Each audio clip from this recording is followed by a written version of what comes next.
नमस्कार दर्शकों, स्वागत है आप सभी का हमारे इस बहुत खास कार्यक्रम खुश नसीबी के रंग मिशन हैप्पीनेस के संग में।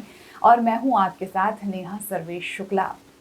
आज जो हमारा टॉपिक है वो बहुत ही ज़्यादा मज़ेदार है, या यूं कहूं कि बातों बातों में अचानक से ये टॉपिक आ गया।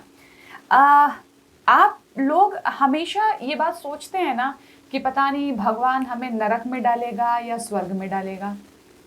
हम कहते हैं नहीं नहीं यार, हम तो अच्छे कर्म करेंगे ताकि भगवान हमें स्वर्ग में डाले। फिर कुछ लोग कहते हैं यार हम तो लगता है कि नरक में ही जाएंगे, हमें तो नरक ही भोगना पड़ेगा। तो ऐसा क्यों ना करें कि हम पहले से ही इस धरती पर बैठकर ही स्वर्ग का टिकट फाइनल कर लें। कितनी मज़ेदार बात है ना, कितना अच्छा लगे। सोचो जैसे हम लोग मूवी के टिकट्स पहले से ही प्राप्त कर लेते हैं, हमें मिल जाते हैं कि भाई हम ये मूवी देखने जाएंगे। तो सोचो अगर धरती पर बैठे बैठे हमें स्वर्ग का कंफर्म टिकट पहले से मिल जाए तो कितना मज़ा है, और जीने का मज़ा भी दुगना हो जाएगा क्योंकि हमें पता है कि भाई हमें जाना है तो स्वर्ग में ही जाना है। अब ये चीज़ फाइनलाइज कैसे होगी, आपको कैसे पता चलेगा कि आपको स्वर्ग का टिकट मिल रहा है या मिलेगा? आओ यही सब कुछ जानकारी लेते हैं। हमारे साथ मौजूद है मिशन हैप्पीनेस के सदस्य। सर प्रणाम, जय माता दी। प्रणाम, जय माता दी, अस्सलाम वालेकुम, सत श्री अकाल एंड गॉड ब्लेस ऑल। आपकी ये विश लेके ना एक एनर्जी से आ जाती है अपने आप ही, पता नहीं क्यों मन में, और लगता है कि बस आज तो ना मज़ा ही आने वाला है। और हमेशा खैर होता भी है हमारे हर एपिसोड में। सर पहले आप मुझे ये बताओ, स्वर्ग के टिकट की तो हम बात बाद में करेंगे, ये स्वर्ग है क्या? ये सब कुछ जानते हैं। स्वर्ग मैंने सुख और शांति। हमारी बॉडी के, हमारी ज़िंदगी के दो पार्ट हैं। एक स्थूल पार्ट है जिसे बॉडी कहते हैं। अब एसी में बैठे हैं और फिजिकल बॉडी ठीक है, कोई बीमारी नहीं है, कहीं पेन नहीं है, कोई माइंड में टेंशन नहीं है और हंसी मजाक हो रहा है, ये स्वर्ग हो गया यहीं पे। घर में पैसे बेशक बहुत ज़्यादा नहीं है लेकिन तंगी भी नहीं है। पैसे बहुत ज़्यादा हैं घर में, बिजनेस बहुत बड़ा है, माइंड में टेंशन उतनी है और काम भी इतना ज़्यादा काम कर के खाने की फुर्सत भी नहीं है। हस्बैंड वाइफ को आपस में बात करने की फुर्सत नहीं है, बच्चों से बात करने की नहीं है, या बेफजूल की अपनी दूसरों को नीचा दिखाने में लगे हैं। और बीमारी लग गई या तो कोई, और बीमारी के लिए भगवान को कोस रहे हैं। ये सब नरक है। टेंशन नरक है, कलेश नरक है, दुख नरक है। वो यहीं से सारी कहानी आगे की चलती है फिर स्वर्ग और नरक की। बहुत कॉमन सेंस है इसमें।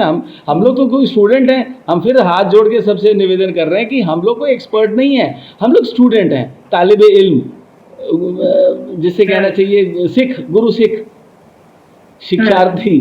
तो उसमें रिसर्च एंड डेवलपमेंट हो रही है। रिसर्च करेंगे, जैसी रिसर्च करेंगे वैसी डेवलपमेंट होगी। तो पता चला कि भैया मामला बहुत गंभीर है, इसको मजाक में ले रहे हैं लोग।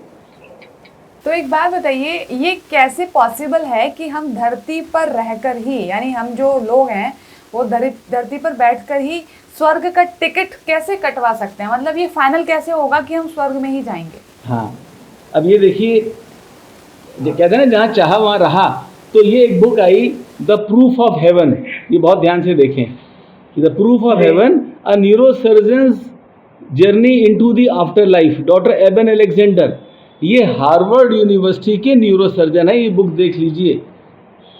ये हार्वर्ड यूनिवर्सिटी जो वर्ल्ड की टॉप की यूनिवर्सिटी है मेडिकल, उसके न्यूरोसर्जन, इन्होंने मोर देन 10,000 न्यूरो सर्जरी की, न्यूरो मैंने ब्रेन की सर्जरी की। और क्योंकि जो डॉक्टर होता है वो बॉडी का डॉक्टर, और वो भी ब्रेन का डॉक्टर, वो नेचुरली सुपर ह्यूमन होता है। अब इनको जो सारी बातें पता चली, अंदर हमारे ब्रेन में पूरा ब्रह्मांड है। तो ये इतनी स्टडी करते करते इनके ऊपर ग्रेस भी हुई गॉड की। आप इतने लोगों को जब अच्छा करेंगे, अच्छे कर्म करके आए, तभी तो अमेरिका में जन्म हुआ, तभी तो हार्वर्ड यूनिवर्सिटी के डॉक्टर बने आप। तो वो उनको OBE हुआ, आउट ऑफ बॉडी एक्सपीरियंस, जो हमारे ऋषियों मुनियों को होता था। तो वो उस आउट ऑफ बॉडी एक्सपीरियंस का मतलब ये हो कि सोल जो है, बॉडी नीचे रहती है, सोल निकल जाती है, परलोक यात्रा में निकल जाती है। तो उन्होंने ही सारा लिखा हुआ है कि जो हम फिजिकल बॉडी की डेथ हो जाती है, उसके बाद हमारे जीवन का नया चैप्टर शुरू होता है, एक नया अध्याय शुरू होता है। तो उसको अब हम स्क्रिप्ट खुद लिख रहे हैं ना। अब FM में, रेडियो में प्रोग्राम आना है तो स्क्रिप्ट हम ही तो लिख रहे हैं, वही तो करेंगे वो ब्रॉडकास्ट रेनबो वाले। हम स्क्रिप्ट नहीं देंगे तो वो ब्रॉडकास्ट क्या करेंगे? सबको अपनी अपनी स्क्रिप्ट लिखनी है। अब हम उसमें जो चाहें लिख दें। अब उनके आकाशवाणी के अपने फ्रेमवर्क हैं, उनके पैरामीटर्स हैं, अब उसके अकॉर्डिंग उन्होंने करना है। ऐसे इसी तरीके से प्रभु की भी जो वाणी है, आकाशवाणी प्रभु की वाणी है, वो परमेश्वर का भी जो निज़ाम है, उसने हमें दुनिया में क्यों भेजा, माता के गर्भ में 9 महीने क्यों लगाए, और उसके बाद हम पैदा हुए, फिर जवान हुए, फिर हमारे हार्मोन्स निकल रहे हैं, हार्मोन्स से हारमोनी होती है, हारमोनी से हारमोनियम होता है ना। अब कोई म्यूजिक डायरेक्टर देख लीजिए, वो हारमोनियम से म्यूजिक निकालते थे पहले।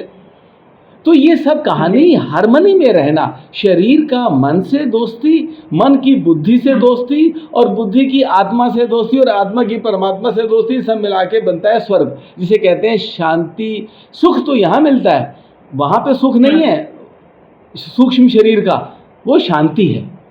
वहाँ पे या तो आत्मा शांत है। नहीं, एक बार बताइए, लेकिन फिल्मों में या फिर जो नाट्य रूपांतरण में दिखाया जाता है कि स्वर्ग में तो ऐसी अच्छी अच्छी चीज़ें मिलती हैं, अप्सराएं होती हैं, इतनी सुंदर सुंदर सारी आबो हवा होती है, और आप कह रहे हैं कि सुख तो लोगों को लगता है कि असली सुख तो लगता है कि स्वर्ग में जाके मिलेगा उनको। हाँ, तो वो आप देखिए, जैसे कहते हैं हूरें होती हैं, तो हूरें ज़मीन पे नज़र नहीं आ रही, फल फ्रूट होते हैं, झरने होते हैं, दूध की नदियाँ, जिस घर में 10-15 लीटर दूध आ रहा है वो दूध की नदियाँ नहीं बह रही। जिस घर में फ्रूट आ रहे हैं, आप देखिए लोगों के घर में फ्रूट ही फ्रूट होता है, लोगों के घर में दूध ही दूध होता है, दही दही होता है। अब जितने आप देखिए यहाँ पे यूरोप के लोग हैं या अमेरिका, वो सुंदर कितने हैं, गोरे कितने हैं, सुंदर कितने हैं।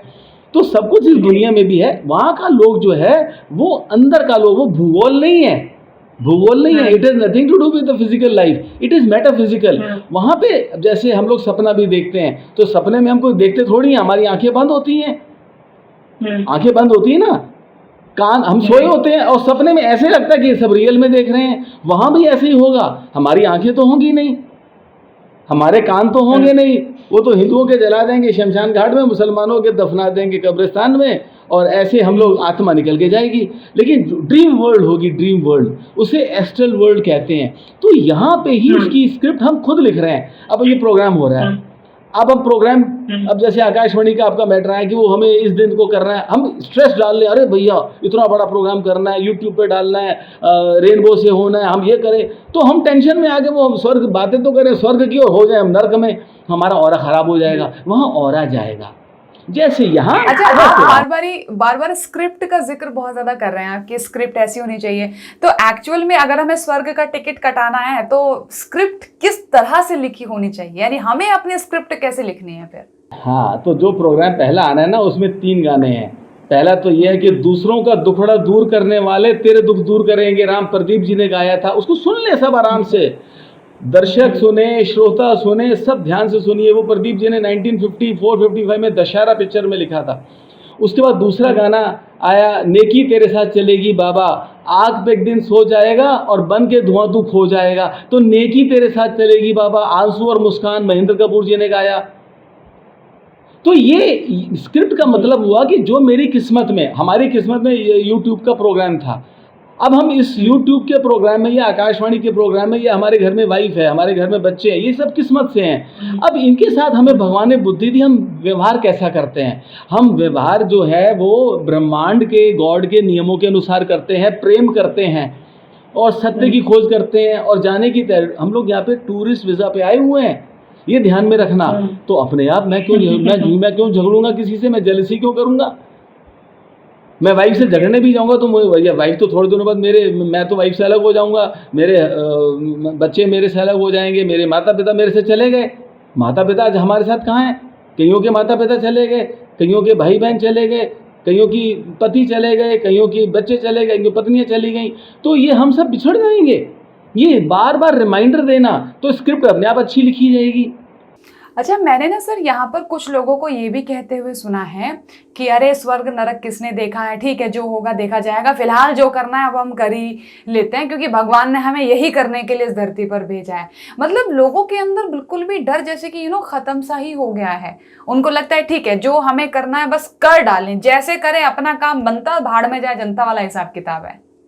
तो इसी को कहते हैं ना अदूरदर्शिता, शॉर्ट साइटेडनेस।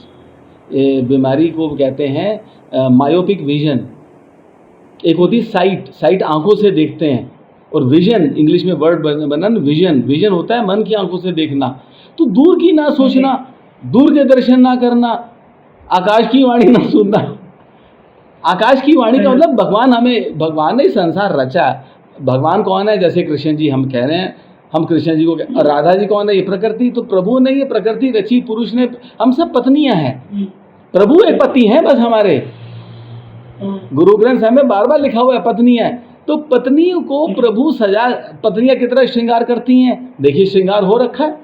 तो यहाँ पे पत्नी अगर अच्छे ढंग से प्रभु के पति के रूप में उनका आदर सत्कार करेगी, उनका मान सम्मान रखेगी, उनके नियमों के अनुसार चलेगी तो सुरक्षित रहेगी। तो वही स्वर्ग का टिकट बनता है, आगे की आत्मा शांत रहती है।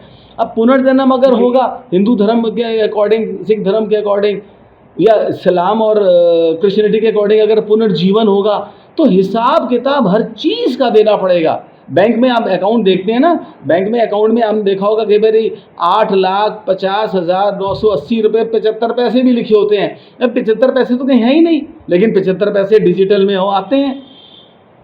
यहाँ पे इतना हिसाब किताब है तो वहाँ पे कितना हिसाब किताब होगा, सोचिए आप जरा। बिल्कुल सही बात है। अच्छा सर, मुझे एक बात बताइए कि हमारे जीवन में हमें स्वर्ग मिलेगा या नरक, मतलब इसका मतलब यह है कि सब कुछ हमारे हाथ में है, ठीक है? तो शुरुआत हमें कब से और कहाँ से करनी चाहिए इस स्वर्ग के टिकट की? घर से करनी चाहिए? हाँ, इमीडिएटली, हर जगह से, एवरीवेयर, एवरी पर्सन, कण कण में भगवान। सबको नाच नचाता लेकिन फिर भी नजर ना आता, इस दुनिया को चलाने वाला कौन है? भगवान। ये ग्लास हैं तो साफ होने चाहिए, आपकी बुक्स हैं साफ सुथरी, घर बाहर वॉश बेसिन, किचन। यहाँ से स्वर्ग की यात्रा, जहाँ स्वर्ग है वहाँ सफाई है। आप 7 स्टार होटल, 5 स्टार होटल में जाते हैं, देखिए लोग कितने मीठा बोलेंगे, सफाई होगी, कोई ऊंचा, कोई शोर मचाता हुआ नजर ही नहीं आएगा आपको वहाँ पे। और वो जो ढाबे में चले जाएंगे, कोई चिल्ला रहा है, कोई तौलिया पटक रहा है, किसी ने वहाँ प्लेट पटक दी, कोई दाल गिर गई, कोई वो गर्मी पसीने होश के वही पतीले से सब्जी पकड़ा दी। ये नहीं ढाबे बुरे होते हैं, ढाबे भी बहुत अच्छे होते हैं, लेकिन ये हमारे को भगवान ने बुद्धि दी। हम फर्स्ट वर्ल्ड के कंट्री बनते हैं या थर्ड वर्ल्ड के कंट्री बनते हैं? कंट्री अगर फर्स्ट और थर्ड वर्ल्ड हो सकती हैं तो जिंदगी भी तो फर्स्ट क्लास और थर्ड क्लास हो। बोले थर्ड क्लास आदमी है, थर्ड क्लास जिंदगी जी रहे हैं हम, तो हम क्यों नहीं फर्स्ट क्लास में आ सकते? बिल्कुल सही कहा सर आपने। और ये अगर आप लोगों को स्वर्ग का टिकट, इनफैक्ट मुझे खुद अभी सर प्रोग्राम से पहले मुझसे पूछ रहे थे, आप बताइए आप कहाँ का टिकट चाहती हैं? तो देखिए टिकट तो मुझे लगता है कि सर हंस रहे हैं, लेकिन वाकई में मुझे लगता है कि टिकट विकेट के इन सब चीज़ चक्करों को छोड़ के ना हम एक अच्छे इंसान बन जाएं, बस अच्छा कर्म करें, अच्छे व्यक्ति बने, ये हम लोगों के लिए बहुत ज़्यादा ज़रूरी है। तो मैं आप लोगों से यही कहना चाहूँगी कि प्लीज़ अगर आप स्वर्ग और नरक को टिकट्स को, यानी इसके टिकट को आप प्राप्त करना चाहते हैं तो सबसे पहले आपको क्या है, ईश्वर से प्रेम करना होगा। आपको चालाकी, धूर्तता और कहते हैं ना कि अपना तेरा, ये सब चीज़ें आपको अपने मन से हटानी होंगी। और जब आप ये सारी चीज़ें हटाएंगे, प्यार बांटेंगे, क्योंकि देखिए जो आपको दूसरों से खुद के लिए चाहिए सबसे पहले आपको वो लोगों को देना होगा। वो है क्या? प्यार, मोहब्बत। आपके मामा, फूफा, चाचा, चाची जो भी है सब कुछ भुला के आप सिर्फ प्यार बांटिए और प्यार करना सीखिए। और एक चीज ऐड कर दें, दुश्मनों को भी प्यार करें, ये नहीं दोस्तों से, दुश्मनों से भी प्यार करें। हाँ, तो फिर देखिए 100% स्वर्ग का टिकट मिलेगा, 100% और खुशी मिलेगी। चलिए सर, मैं आपका बहुत बहुत धन्यवाद करना चाहूंगी हमारे साथ जुड़ने के लिए। Thank you so very much. जय माता। जय माता।